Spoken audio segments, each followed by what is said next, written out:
खामोशी, जो आंखों में दिखाई दे से तूफान कहते हैं। जो ये दीवार का सुराग है साहब, जो ये दीवार का सुराग है, चाइना अमेरिका पाकिस्तान साजिशों का हिस्सा है, पर हम इसे अपने घर का रोशनदान कहते हैं, रोशनदान कहते हैं। मैं आसिमा अंसार किड्सवेयर स्कूल के परिवार की ओर से आप सबका हार्दिक अभिनंदन करती हूँ और तहे दिल से शुक्रिया अदा करती हूँ अपनी निर्णायक समिति का, जिन्होंने मुझे आज इस स्वतंत्रता दिवस पर आप सबके समक्ष कुछ विचार व्यक्त करने का अवसर प्रदान किया। आजादी का असली मतलब वही समझ सकता है जिसने कभी गुलामी की हो। हम सभा की शाही है कि हमने स्वतंत्र भारत में जन्म लिया, यूँ तो आजादी की लौ 1857 ईस्वी में ही जल चुकी थी, जो वर्षाल बनकर 1947 में हमारे देश को आजाद कराई। प्राचीन मध्यकालीन और वर्तमान भारत के उदाहरणों से स्पष्ट करना चाहूंगी कि जब हम फिरंगियों के फेरे में फंस गए थे तो रंग बसंती चोला की एक आवाज पर टोले के टोले मनाते थे और उनके वंदे मातरम के नारों से खून में आने वाले 5-5 डिग्री का तूफान अंग्रेजी शासन को जन्म में तूफान ले आता था।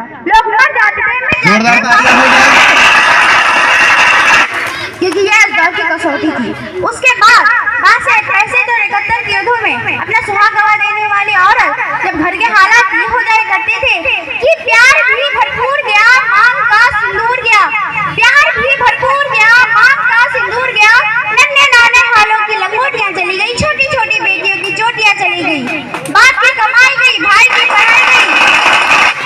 ऐसा एक विस्फोट हुआ, पता ही नहीं चला, पूरे जिस्म की कहीं बोटियां ही चली गई। और आज के लिए तो एक आदमी मेरा है साहब, किंतु मेरे घर की तो रोटियां ही चली गई, मेरे घर की तो रोटियां ही चली गई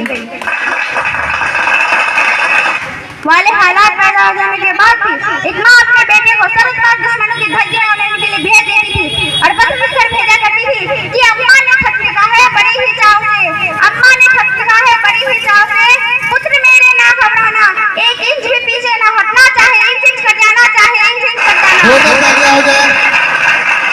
इस तरह पूरा परिवार अपनी देशभक्ति साबित कर रहा होता था।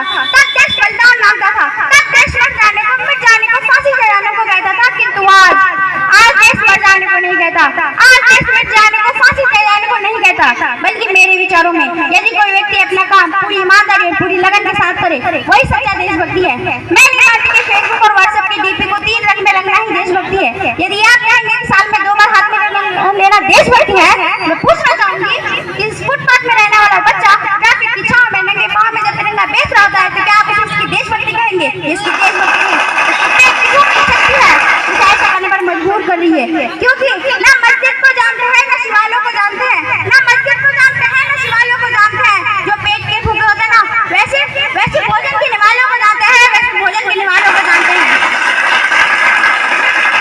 कराती है देशभक्ति जब मुसीबत में फंसे लोगों की सेल्फी लेकर अपने देश लाइक बढ़ाने में रहते हैं, वही युवा जिनको बस जिम्मेदारी अपने देश, अपने समाज, अपने राष्ट्र की, वही युवा अपनी 4x4 इंच की छोटी सी स्क्रीन पर अपने भावनाओं की इमोजी भेज रहा है। 4 बोतल बूंद का काम मेरा रोज का भारत का भविष्य तबाह कर रहा है। जय हिंद, जय भारत।